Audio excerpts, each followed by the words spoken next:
My name is Mohammad Huzaifa. Welcome back to the class. आज जो हमारा बेसिक टॉपिक है वो हमारे पास जो है बेसिकली वेक्टर्स है जो आज हमने स्टार्ट करना है।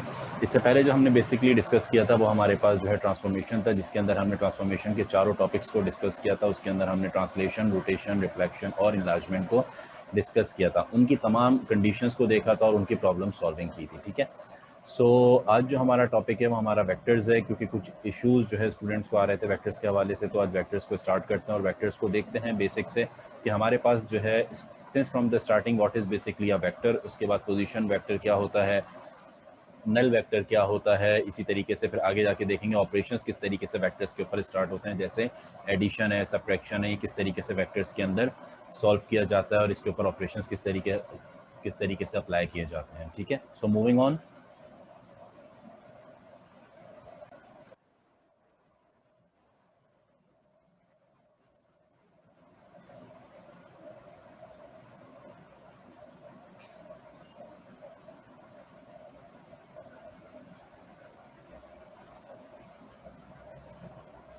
तो स्टूडेंट्स, आज का हमारा लेक्चर है वेक्टर्स, और जो वेक्टर्स हैं वो हमारा किस जो है सब्जेक्ट में आता है वो आपके पास पता है, मैथमेटिक्स है, जिसका कोर्स कोड है 4024। ठीक है, सो बेसिकली सबसे पहले डिस्कस करते हैं कि हमारे पास वेक्टर्स होती क्या चीज़ है। सही है, तो वेक्टर्स को देख लेते हैं। वेक्टर्स हमारे पास a quantity that possess magnitude as well as direction is called as the vector. जिस तरीके से आपने जो है बेसिकली फिजिक्स के अंदर डिस्कस किया होगा कि हमारे पास जो है स्केलर और वेक्टर्स के बारे में बात की जाती है। हमारे पास ऐसी क्वांटिटीज़ जिसके अंदर हमारे पास सिर्फ और सिर्फ मैग्नीट्यूड होता है उसे स्केलर्स कहते हैं, और ऐसी क्वांटिटीज़ जिसके अंदर हमारे पास मैग्नीट्यूड के साथ डायरेक्शन आ जाती है वो आपके पास क्या चीज़ बन जाता है, वेक्टर्स बन जाता है। सो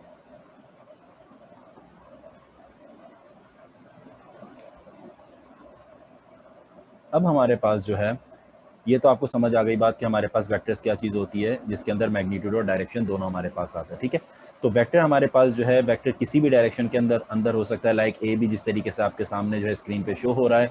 वेक्टर्स जो है मेरे पास इस तरीके से भी शो हो सकता है, वेक्टर्स मेरे पास डाउनवर्ड भी शो हो सकता है, वेक्टर्स मेरे पास इस डायरेक्शन में भी, किसी भी डायरेक्शन के अंदर मेरे पास वेक्टर को शो किया जा सकता है। ठीक है, अब क्वेश्चन के अंदर फॉर एग्जांपल आपसे पूछा जाता है you have to find out the magnitude. आपने जो है मैग्नीट्यूड बताना है, तो मैग्नीट्यूड के जो फॉर्मूला होता है वो आपके पास ये फॉर्मूला है, under root x square plus y square. Question आपके पास दो तरीकों से पूछा जाता है। फॉर एग्जांपल आपसे ये पूछा गया कि आपके पास जो एक्स और वाई की वैल्यूज गिवन है, that is x equals to 4 centimetre and y equals to 5 centimetre. अब आपसे बोला जा रहा है you have to find out the magnitude. तो आपने क्या करना है, एक्स और वाई की वैल्यूज डायरेक्टली इसके अंदर सब्स्टिट्यूट करनी है, that is 4 square plus 5 square and you will get your answer. इसी तरीके से अब मेरे पास जो है दूसरी कंडीशन क्या होती है कि आपके पास ये बोला जाए कोऑर्डिनेट्स फॉर्म में, like x1 equals to 2 and y1 equals to 3 and x2 equals to 4 and y2 equals to 5। इस कोऑर्डिनेट्स फॉर्म में जब आपसे पूछा जाएगा तो आपने क्या करना है, सबसे पहले इसके अंदर डिस्टेंस फार्मूला अप्लाई करना है, क्योंकि ये बेसिकली है क्या चीज़, एक डिस्टेंस फार्मूला ही है, जिसका हमारे पास फॉर्मूला क्या होता है, x2 minus x1 whole square plus y2 minus y1 whole square. जब मैं ये फॉर्मूला अप्लाई करूंगा, I end up with the term x and with the term y। जब ये दोनों टर्म्स आ जाएंगे, इन दोनों को एड अप करके सॉल्व करोगे, you will end up with your value of magnitude. Clear? So moving on, अब आगे बात करते हैं हमारे पास कि अगर आपसे ये पूछा जाता है कि फॉर एग्जांपल डायरेक्शन के बारे में पूछा जाता है कि आपको बोला जाए कि डायरेक्शन आप बता दीजिए अगर आपके पास दो वैल्यूज x और y गिवन होंगी, तो उसका फॉर्मूला हमारे सामने डायरेक्ट गिवन है, दैट इज, आपको ये पता है कि टेन थीटा बेसिकली होती क्या चीज़ है, स्लोप होती है। एज वी हैव डिस्कस्ड कि हमारे पास जो है कोऑर्डिनेट ज्योमेट्री के अंदर हमारे पास स्लोप क्या चीज़ होती है, which is basically y2 minus y1 upon x2 minus x1। ठीक है, तो हमने कोऑर्डिनेट ज्योमेट्री में बहुत डिटेल में इस चीज़ को डिस्कस कर चुके हैं कि हमारे पास स्लोप क्या चीज़ होती है, जो हम कहते हैं टेंजेंशियल इंक्लिनेशन। ठीक है, यानी अगर मैं फॉर एग्जांपल आपको ड्रॉ करके बताऊं तो ये मेरे पास x एक्सिस है, और कोई भी line like this, either it is this this this, ये सारी जो x एक्सिस से एक्स एंगल्स बना रही हैं, इन सारों को कहा जाता है स्लोप। तो स्लोप हमेशा किन की होती है? ये जो लाइंस मेरे पास बन रही हैं, दीज लाइंस, ठीक है, ये लाइन हो गई, ये लाइन, इन सारी लाइंस की जो होती है ये स्लोप होती है, क्योंकि ये आपके पास बेसिकली क्या कर रहा होता है? एक्स एक्सिस से ये आपके पास ऊपर की तरफ मूव ऑन कर रहा होता है, ठीक है। क्योंकि आपको जो है आपके पास स्लोप का फॉर्मूला होता है y2 minus y1 upon x2 minus x1, और स्लोप को ही कहा जाता है टेंजेंशियल इंक्लिनेशन, ठीक है। तो अभी मैंने जिस तरीके से आपको बताया कि x एक्सिस जो हमारे पास होता है उससे कोई भी आपके पास लाइन बनती है मेकिंग एन एंगल, तो वो मेरे पास क्या चीज़ होती है? क्योंकि ये अगर आप गौर करो तो ये चीज़ जो है ये बेसिकली एंगल है, थीटा है, और ये मेरे पास जो बन रही है, ये मेरे पास क्या बन रहा है? एक लाइन है, ठीक है। ये मेरे पास एंगल बना रही है अलोंग x और y एक्सिस का, लाइक दिस, इस तरीके से। ये मेरे पास फॉर एग्जांपल y एक्सिस है और ये मेरे पास x एक्सिस है। अब इनके दरमियान ये मेरे पास जो ब्लैक कलर की मैंने लाइंस ड्रॉ की हैं, दीज आर द लाइंस, और रेड कलर की जो है हम इन लाइंस का स्लोप फाइंड आउट करते हैं, ठीक है। और ये जो मेरे पास एंगल है ये हमारे पास थीटा बन रहा होता है अलोंग एक्स एक्सिस, तो इस वजह से आपके पास डायरेक्शन निकालने के लिए हम स्लोप का फॉर्मूला अप्लाई करते हैं, that is y2 minus y1 upon x2 minus x1, सही है। अब इसके अंदर अगर तो आपके पास जो है वैल्यूज गिवन है इन द कोऑर्डिनेट फॉर्म तो आप डायरेक्ट रख दोगे, और अगर आपके पास जो वैल्यूज गिवन है वो आपके पास 4 सेंटीमीटर और 5 सेंटीमीटर की फॉर्म में सिंगल वैल्यूज हैं, then you have to apply the formula y upon x, और आप इसे डायरेक्ट सॉल्व करोगे, you will directly end up with the angle which is basically the direction, ठीक है। मूविंग ऑन, आगे बढ़ते हैं।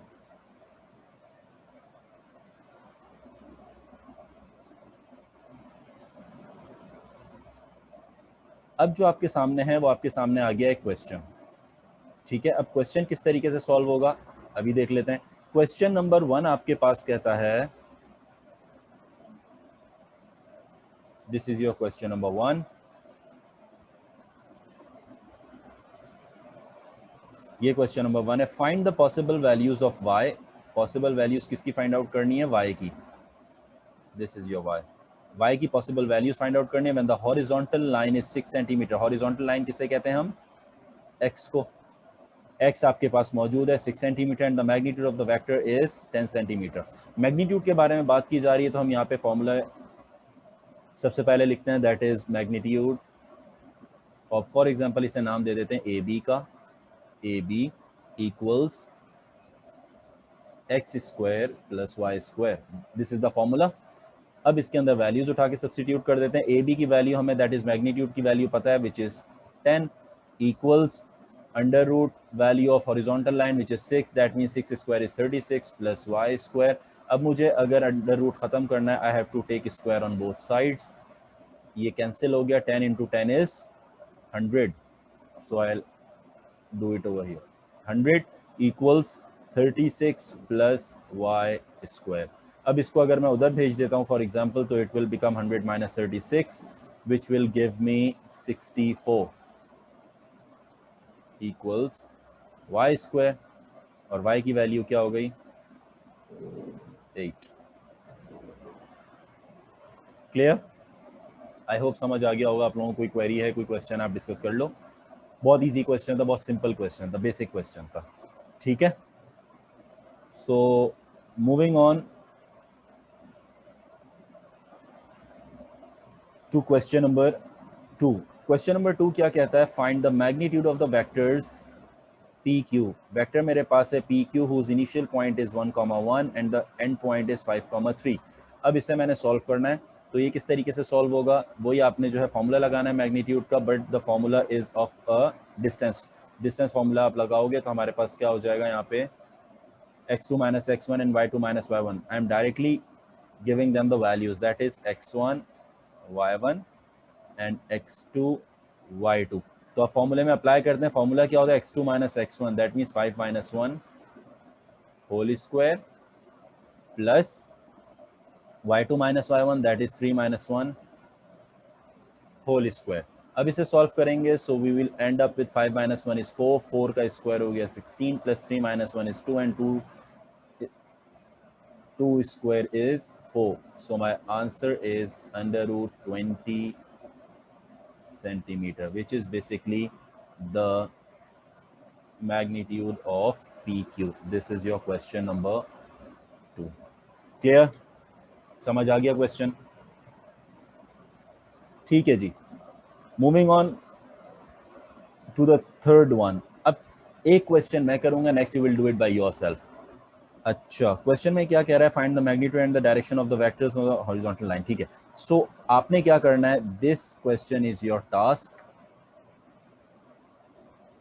और ये वाला क्वेश्चन मैं आपको अभी करवा देता हूँ, विच इज क्वेश्चन नंबर 4। तो क्वेश्चन नंबर 4 का जो मेरे पास फॉर्मूला है, बेसिकली उसमें क्या कहा गया है, फाइंड द डायरेक्शन। डायरेक्शन का मतलब ये, I have to find out the angle. तो एंगल किस तरीके से हम निकालते हैं? तो हमारे पास होता है tan theta equals y2 minus y1 upon x2 minus x1। सो हमारे पास ये क्या निकल के आ जाएगा, that is 2,1 and 4,3। So x1 y1 x2 y2, तो y2 minus y1 which is 3 minus 1 upon x2 minus x1, that is 4 minus 2. So 3 minus 1 is 2 and 4 minus 2 is 2, that means equals 1 आ गया। ठीक है, so अब नीचे solve कर लेते हैं। Theta equals tan inverse 1, आप इसकी वैल्यू निकाल लोगे तो आपका जो थीटा का आंसर होगा that is your basically direction के किस डायरेक्शन में, either it is 45, it is 40, 35, 25, जो भी मेरे पास 90, जो भी मेरे पास निकल के आएगा वो आपके पास 90 बेसिकली इनफाइनाइट होता है, लेकिन एक जनरल बात बता रहा हूँ। सही है, तो अब कोई भी एंगल निकल के आएगा वो बता देगा इस डायरेक्शन के अंदर you have to move on. सही है, आई होप कि क्वेश्चन से आपको बेसिक कॉन्सेप्ट मिल गया होगा, क्लियर हो गया होगा किस तरीके से हम लोगों ने जो है क्वेश्चंस को सॉल्व करना है। बहुत बेसिक था, बहुत सिंपल था कि आपके पास क्वेश्चंस ब्लैंक सी फॉर्म में भी इस तरीके से आ सकते हैं। ठीक है, सो मूविंग ऑन, नेक्स्ट बात करते हैं आपसे types of vector. Types of vector मेरे पास कितने होते हैं? दो टाइप्स ऑफ वेक्टर होते हैं। एक होता है, टाइप्स तो बहुत सारी होती हैं बेसिकली वेक्टर्स, जो अभी हम डिस्कस कर रहे हैं वो हमारे पास क्या, negative vectors, negative of vectors.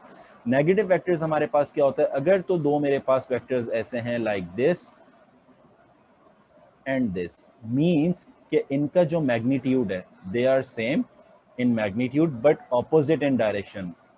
Point को याद रखना है कि मेरे पास डायरेक्शन जो है वो ऑपोजिट है। अगर ऑपोजिट डायरेक्शन होगी और मैग्नीट्यूड मेरा सेम होगा, so I can say that it is a negative vector. Magnitude आपको निकालना आता है, डायरेक्शन भी आपको निकालनी आती है, यू कैन इजीली से इट। ठीक है, सो मैग्नीट्यूड तो आपको पता ही है कैसे है। अच्छा, डायरेक्शन एक और तरीके से भी पता की जा सकती है। For example, if you have been provided with a equals -2 and 1, तो डायरेक्शन का मतलब क्या होता है कि अगर ऑपोजिट है तो इसका मतलब क्या है कि जो मेरे पास पॉजिटिव है वो नेगेटिव हो जाएगा and negative will be positive. So मैं लिख सकता हूं कि if b is the negative vector of a, so I can say that -2 will become +2 and 1 will become -1। So ये मेरे पास नेगेटिव वेक्टर बन गया। ठीक है, तो मैं ये कह सकता हूं कि a जो मेरे पास है is not equal to b, but a is equals to -b। कैसे? अगर मैं इसके अंदर से फॉर एग्जांपल नेगेटिव कॉमन निकालता हूं b के अंदर से, तो यहां मेरे पास नेगेटिव कॉमन आके क्या बन जाएगा, -2 and 1 and minus, and this is basically a। So b जो बराबर हो गया वो किसके हो गया, -a के बराबर हो गया।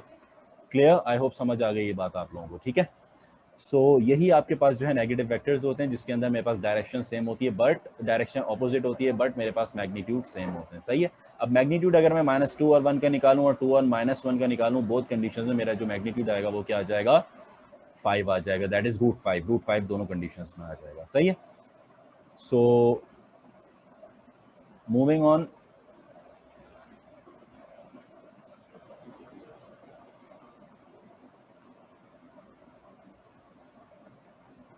अब आपके पास जो बात की जा रही है वो क्या है, नेक्स्ट टाइप जो है वो है आपके पास इक्वल वेक्टर्स। वेक्टर्स, अब इक्वल वेक्टर क्या होते हैं, जिस तरह नेगेटिव वेक्टर्स के अंदर हमारे पास जो है डायरेक्शन ऑपोजिट थी और मैग्नीट्यूड सेम था, इसके अंदर आपके पास डायरेक्शन भी सेम रहेगी और मैग्नीट्यूड भी सेम रहेगा, यानी मैग्नीट्यूड भी सेम है और डायरेक्शन भी सेम है। अगर दोनों कंडीशंस के अंदर मेरे पास मैग्नीट्यूड और डायरेक्शन दोनों सेम है तो I can easily say that कि ये मेरे पास क्या है, सेम वेक्टर्स है और इक्वल वेक्टर्स हैं। सही है, तो आपके सामने एग्जांपल मौजूद है, vector A B 3, -4, the magnitude of the vector is 5 centimetre. अगर मैं इसका मैग्नीट्यूड निकालूंगा by using the formula which is x² + y², तो मेरा जो आंसर आएगा वो क्या आ जाएगा, 5 यूनिट्स।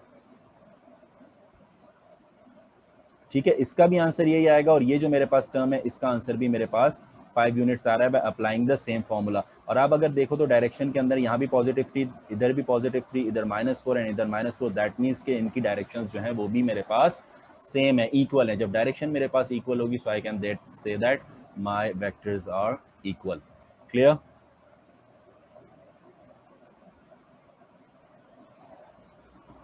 मूविंग ऑन, अब आपके पास आते हैं कुछ क्वेश्चंस जिनको आपने सॉल्व करना है।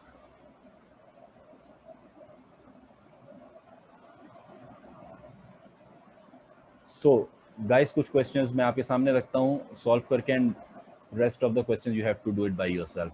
सो क्वेश्चन नंबर 1 सॉल्व करते हैं। इसके अंदर इन्होंने बोला है write the equal vectors and negative vectors of the following. आपने इसका इक्वल और नेगेटिव बोथ वेक्टर्स बताने हैं। तो अगर मैं पार्ट 1 की बात करता हूँ तो इसके अंदर इक्वल वेक्टर इसका क्या हो जाएगा मेरे पास 3 - 1, क्योंकि इसमें मैग्नीट्यूड और जो है डायरेक्शन सेम होती हैं। और अगर मैं इसके नेगेटिव वेक्टर्स की बात करता हूँ, इसमें डायरेक्शन ऑपोजिट हो जाएगी, so it will be like -3 and 4। Clear?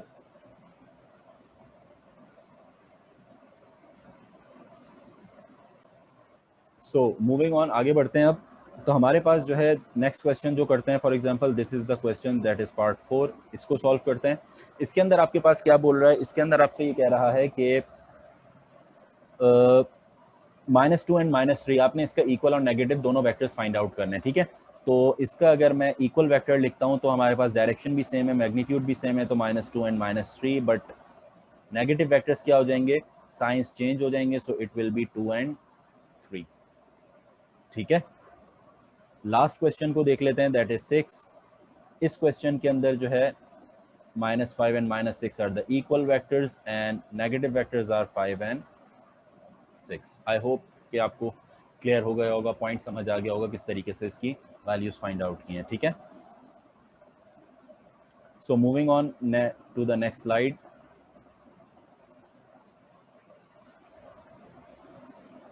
This is the question. अब क्वेश्चन आपसे क्या कह रहा है,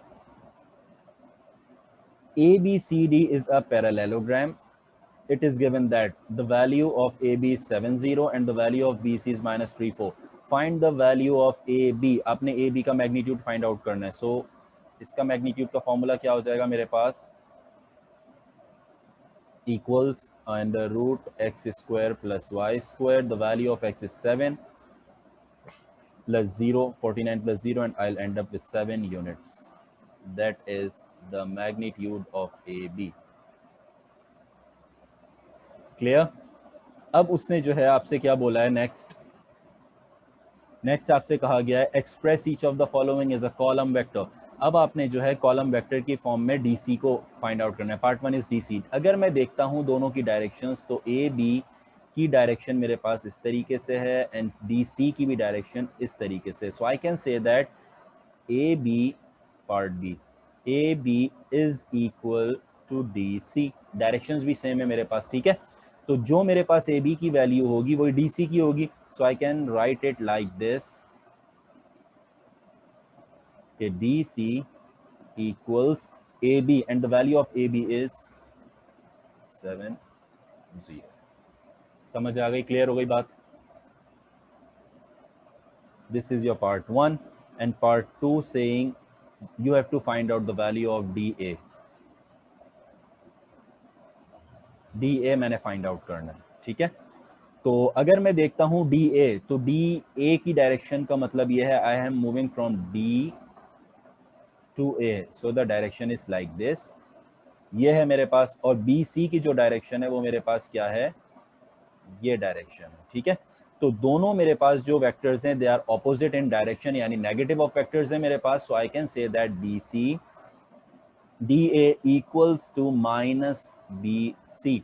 So DA equals minus, and the value of BC is -34.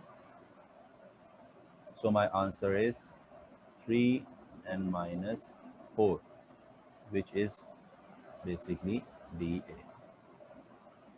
I hope question clear हो गया होगा, समझ आ गया होगा आप लोगों को किस तरीके से हुआ है। ठीक है,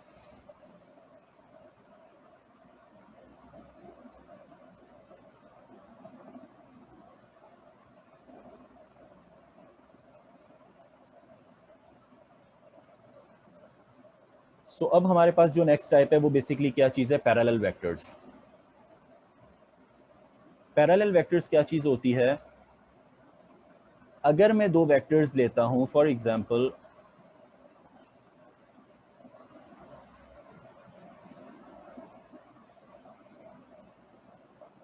these are the two vectors, ठीक है, लाइक दिस। अब अगर मैं इनका रेशियो निकालता हूं, सही है, क्या कर रहा हूं, दो वेक्टर्स मेरे पास मौजूद है, अब इनका मैं रेशियोज निकालता हूं, ratio of x and y coordinates, like कि इसकी जो वैल्यूज है for example that is x1 y1 और इसकी जो मेरे पास है x2 y2 है, ठीक है, these are the coordinates of the these parallel vectors, ठीक है। अब मेरे पास इनको पैरेलल प्रूफ करने के लिए मैंने क्या करना है, इनका रेशियोज निकालना है, दैट मीन्स कि मुझे x1 और x2 को आपस में इक्वल्स y1 y2, अगर मैं इनके रेशियोज निकालता हूं और इनके रेशियोज मेरे पास इक्वल आ जाते हैं तो मैं ये कहूंगा कि ये मेरे पास क्या है, parallel vector. For example the value of x1, like in this example the value of pq is 3, and xy is 6, तो x1 हमारे पास जो मौजूद है वो क्या है, this is 3, this is your x1 and this is y1, और ये मेरे पास जो है x2 हो गया और ये मेरे पास क्या हो गया, y2 हो गया। अब ये वैल्यूज उठा के मैंने अपने फॉर्मूले में रखी, that is x1 is also 3 equals y1 is 3, x2 is 6 and y1 is 6। अब मैं इसे कैंसिल करूंगा, जो मेरा आंसर आएगा it is 1/2 equals 1/2, both ratios are same, so मैं ये कहूंगा ये मेरे पास क्या है, पैरेलल वेक्टर्स, ठीक है। सो गाइज आई होप कि आपको जो है क्वेश्चन समझ आए हैं, थोड़ी सी जो थ्योरी आज समझाई गई है कि वेक्टर्स क्या चीज़ होती है, उसके मैग्नीट्यूड, उसकी डायरेक्शन किस तरह फाइंड आउट की जाती है, उसके प्रॉब्लम सॉल्व किए हैं, फिर हमने ये देखा है कि नेगेटिव वेक्टर्स क्या होते हैं, पॉजिटिव वेक्टर्स क्या होते हैं, जिसे इक्वल वेक्टर्स, पैरेलल वेक्टर्स क्या होते हैं, उनके क्वेश्चन सॉल्व किए हैं। तो आई होप कि आप लोगों को यहाँ तक बात समझ आई होगी, ठीक है। बाकी जो हमारे पास पैरेलल वेक्टर्स हैं, इनके जो हमारे पास क्वेश्चंस हैं, इनको नेक्स्ट क्लास में डिस्कस करेंगे, और आगे नेक्स्ट क्लास में इंशाल्लाह हम देखेंगे कि हमारे पास वेक्टर्स के ऊपर ऑपरेशंस दैट इज एडिशन और सब्ट्रैक्शन किस तरीके से अप्लाई किया जाता है और उनकी किस तरीके से जो है आगे क्वेश्चंस में वो हमारी सॉल्विंग में हेल्प करते हैं, ठीक है। Thank you guys, thank you so much for watching the video, और my last request is kindly like, share and subscribe the channel. Thank you so much, thank you.